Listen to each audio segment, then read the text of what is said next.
So VA loans would probably be the most lenient when it comes to debt to income. Yes. But would you say that VA loans and FHA loans are? So I'm where I'm going now. I'm going I know to exactly where you're going. I'm going to the whole appraisal inspection and the things that are needed to get that final clear to close. What are FHA loans more stringent or VA loans? They're both government loans, so I would say appraisal wise, it's the same type of appraiser that's looking. They look at safety issues, right? Got it.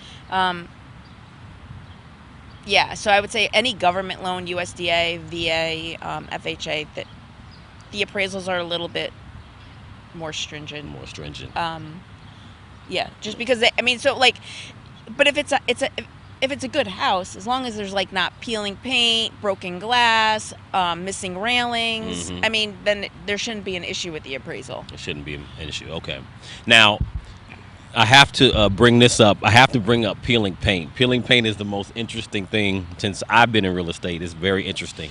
So, peeling paint. What is this obsession?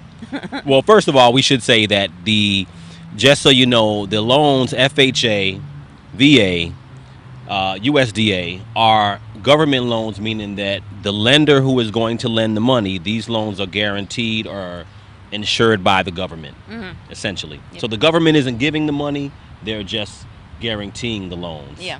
So that being said, the government has these stringent guidelines to clear the loan. Now, I've been in situations where, after the appraisal inspection, my seller has had to repaint the railings, some peeling railing. Like, what is the obsession with peeling paint?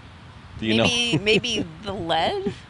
I don't know, but yeah, like I It's mean, weird. if you have peeling paint, that's an easy fix. Just paint it. No, that's true. I totally agree. I mean, and it is something where if I have a listing, that's kind of the first thing I'm looking at now. I mean, obviously outside of anything, Yeah. a hole in the I ceiling. think or it has something, something to do with the lead, though, for some reason.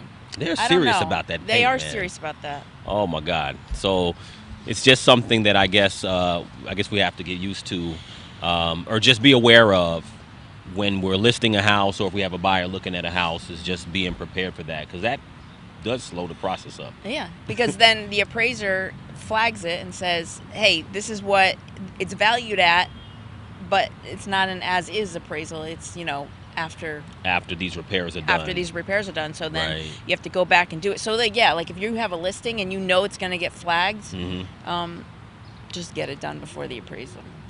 I have a great question. Now, so right now I have a listing and I have an FHA 203K offer. So with the 203K, do you know, are they, when they come to do their appraisal of the as-is property, would they be flagging something like lead paint or No, paint? they're gonna do the appraisal based on the after repair value. Okay. So peeling paint in that situation wouldn't be flagged because Got it's it. going to be fixed. It's going to be fixed. Okay. That's great to know. Yeah. That's great to know. So obviously we know that the market has changed, but yeah, people are still looking for homes. Buyers are still looking for homes. So what would you say to people who are, I had an open house recently for my listing, and there was a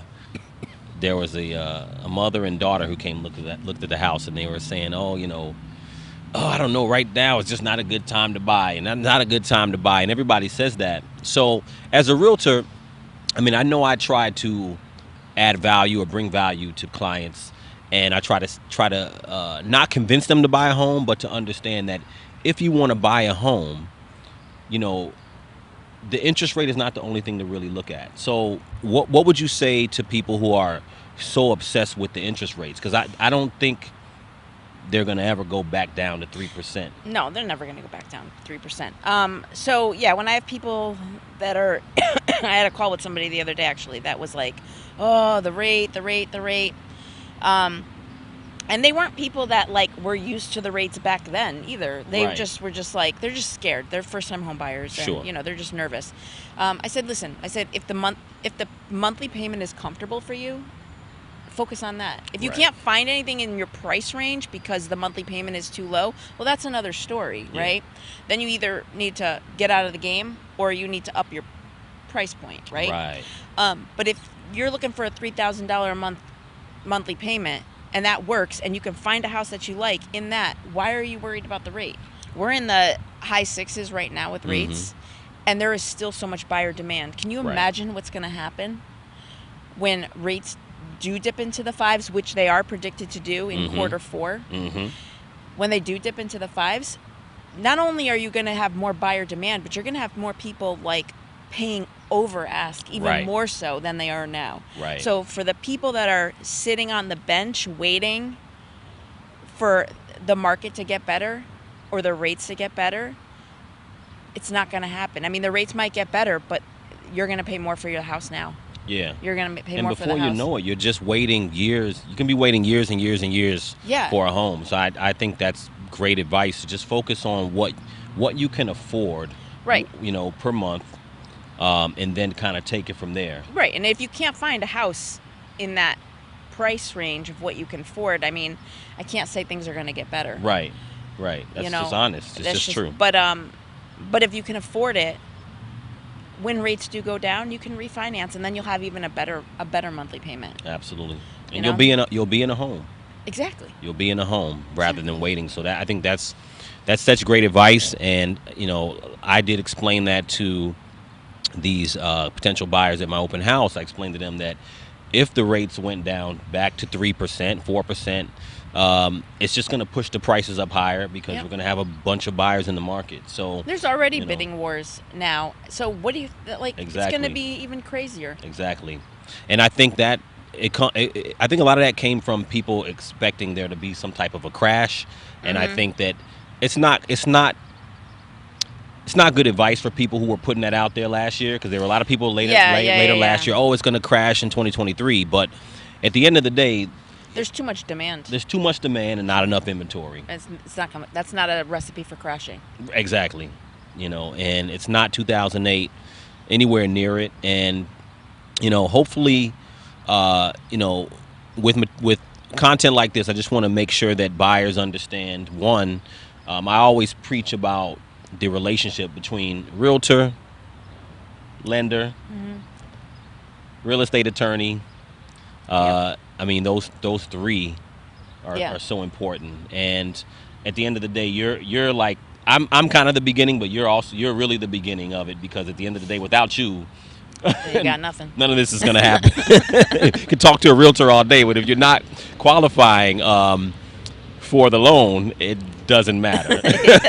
So a lot of people do talk to me about wanting to buy, and the first place I want to send them is to someone like Dina, who's knowledgeable and who's going to communicate with them and be able to help them in that process, because it's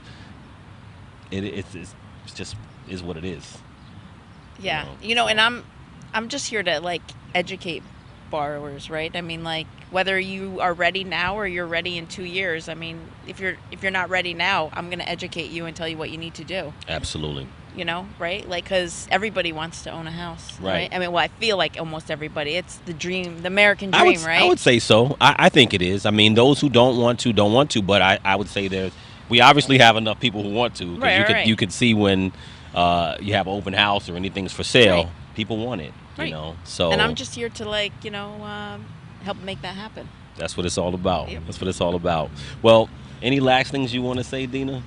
No, just thanks for having me.